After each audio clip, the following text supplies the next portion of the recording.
Alright, today we're finally going to be putting this flathead tractor engine back together for this Ford 8N. Now, this isn't really going to be a how-to video, it's just going to be following along what I do to put this bad boy back together. So I'm not going to be going into depth on specs and clearances and all that. It's basically just going to be like a follow-along video. But if you have any questions, I'll do my best to answer them. Alright, let's first get started on the bottom end.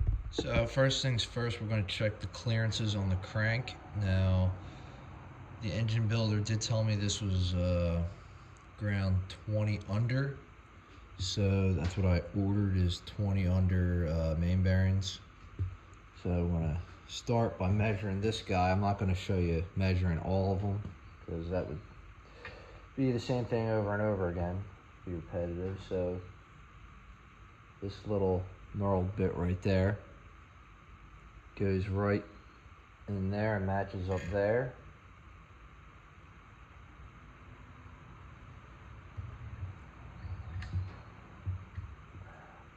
And you want to make sure this is flush.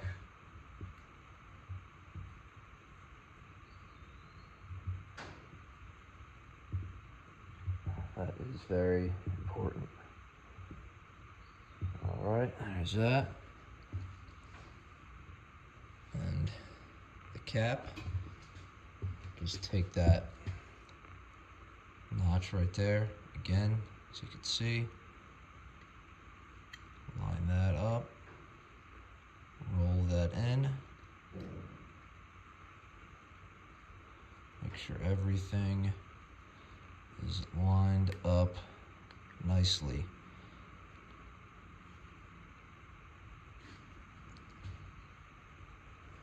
Now, you could actually see here, that oil hole right here is perfectly lined up with the oil hole in the block. Now, if you're not having that showing, that would be bad, and you'd be blowing up your engine, because then your crank wouldn't be getting any oil. I'm going to do, and these arrows always face the front of the block on this engine. So slide that on there.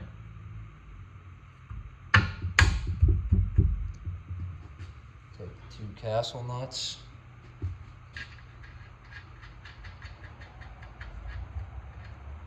Put them on.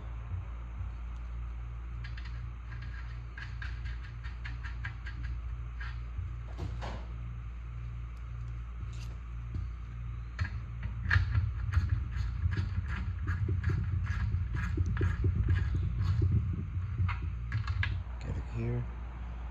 Now what we're going to do to measure the clearance is we're going to get the ID of this, and then I'm going to go measure the crank journal and get the OD of that, subtract the two numbers, and then that'll give me my clearance.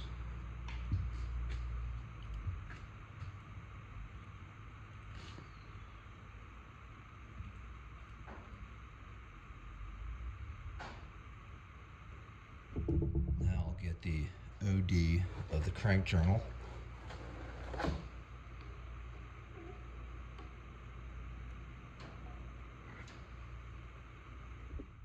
So I actually went back and torqued down the main cap down to spec.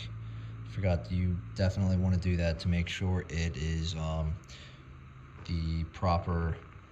It'll basically size the bearing to the proper size, because it will not be the proper size unless it is torqued to spec. So I did go back and do that. As you can see, I scribbled out a number. So it came back as 2.230 for the ID.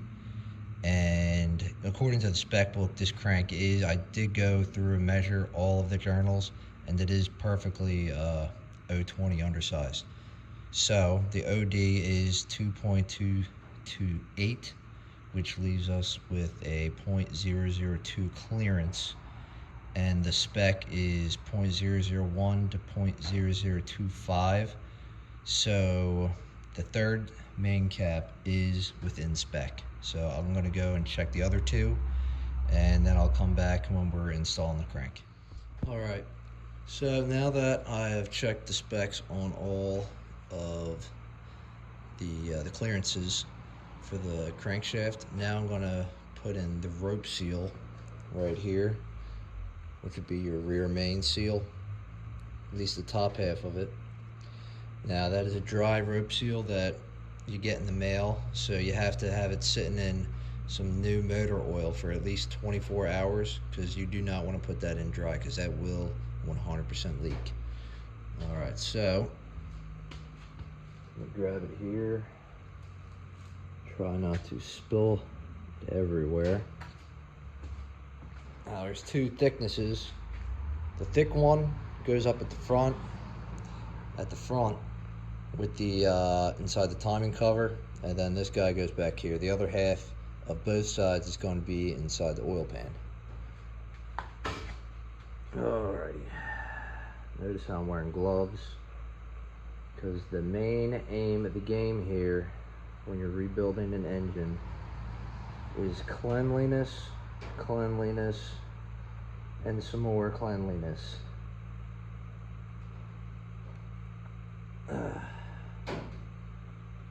You want this thing in here as tight as humanly possible.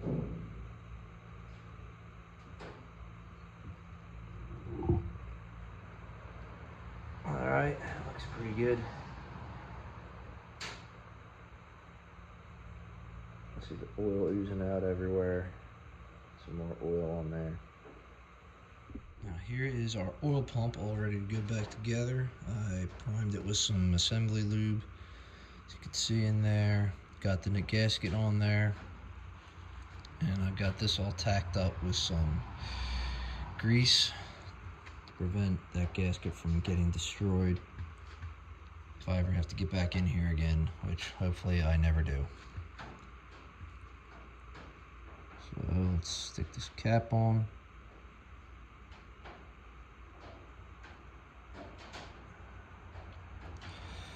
Pickup, and I got a little bit of blue Loctite on this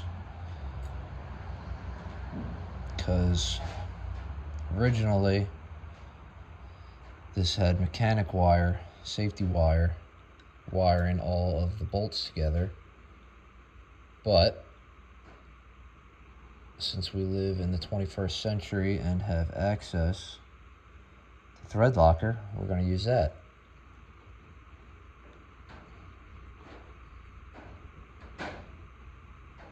Come on, line up. There it goes.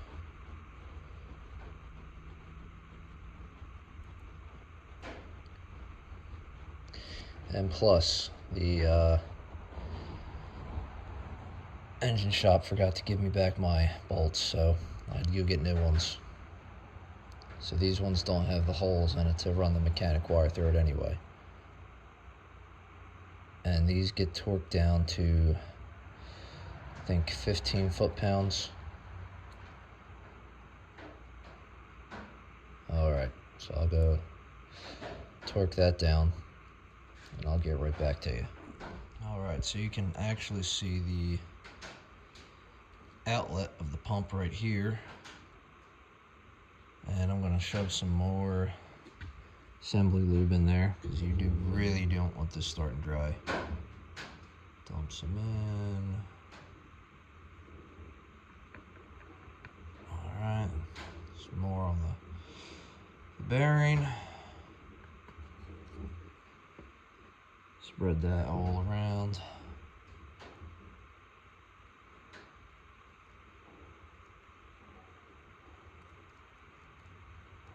Ugh. Nice and stringy, but that's what you want. Clean that off.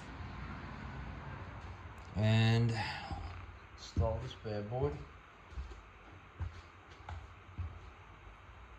Work that in there. Good. And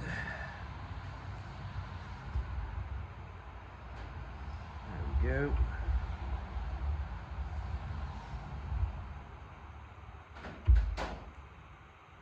Nice. Alright, so now I'm going to torque these down to the final torque spec of 90 foot-pounds. Start in the center.